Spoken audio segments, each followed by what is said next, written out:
The more Garrison tried to get his bearings, the more disorientated he became. Everyone looked so different. "Where am I?" he asked one of the men who had come to his aid. "West 29th Street, in the year 1957. "Why?" he replied.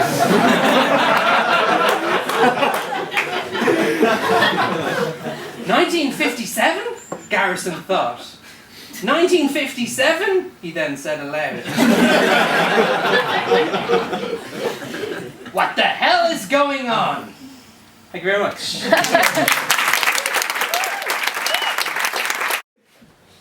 The only thing that makes me proud to be Irish is when you're driving on small rural country roads and the guy driving towards you, who you don't know, does this.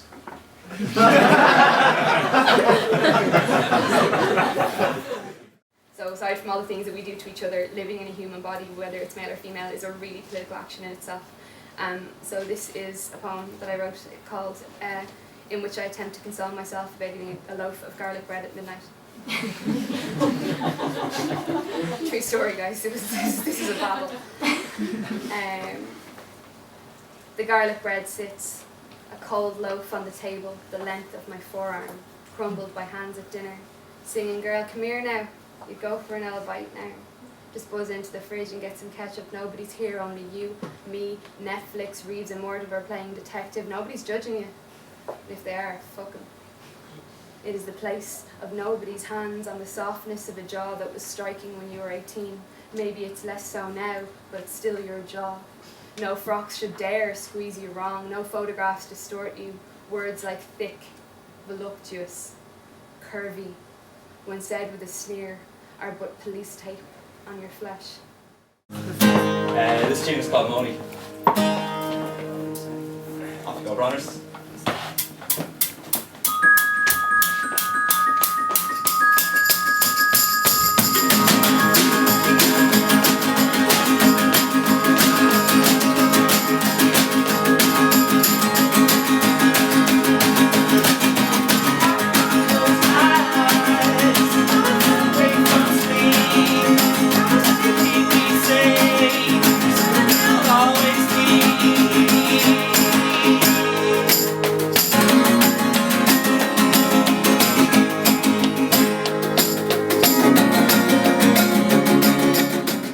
When I said about it's a game as well, that's the, it's not, I don't know if that's an insight, but that these people have strategies to it and they enjoy it as a sport. It's like betting on horses for them in a way, in terms of thinking, the real people behind the scenes, not the ones you see knocking on your doors. There's the real party faithful who are doing all the figures and scheming about it and working it out. It is a sport for them.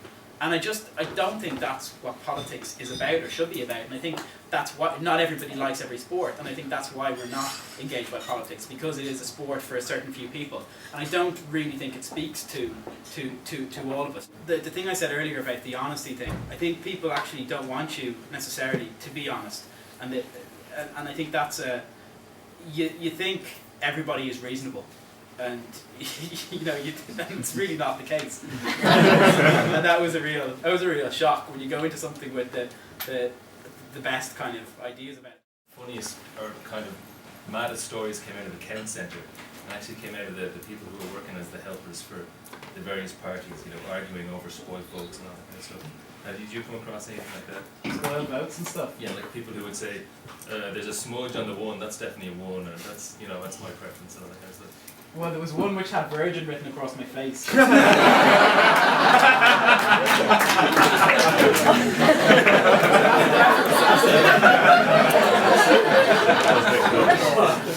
probably the best answer to end on.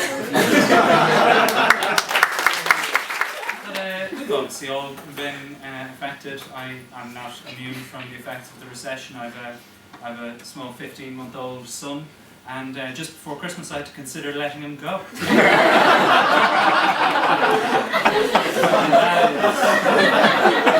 That is an awkward conversation. Trying to get him to come into the kitchen, leave the blocks where they are, eventually get him to sit down to try and explain to him that he's costing you more money than he's bringing in. Eventually, it just became so awkward. We just said, "We'll just renew his contract in 6 months' time." But it's crazy. I think it is crazy that there is a baby boom happening in the country. A lot of my friends are having babies. A lot of my friends are planning on having babies. I don't get it because none of them have any money. I think that the reason this is happening is that many of them misunderstood Enda Kenny when he said, "It won't be us that pays back this baby."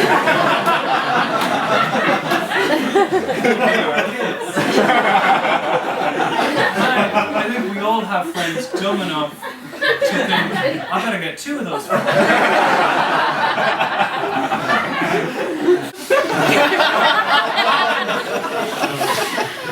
Not worried. 16. 32.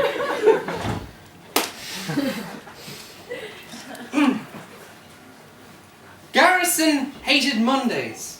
Sure, everyone says they hate Mondays, but not everyone has seen their entire family eaten by a pig on a Monday. One more. You sir. 73. 73? Oh, I lost my place. Let's see where 73 is.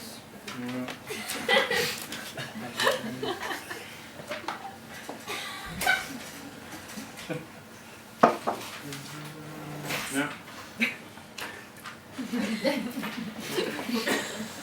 What's 33?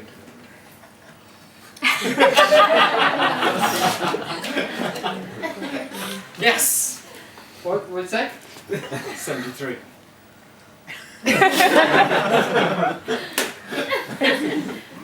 John Garrison was one of the top 5 hula hoopists in Europe. But how on earth could he use this secret to disarm these terrorists?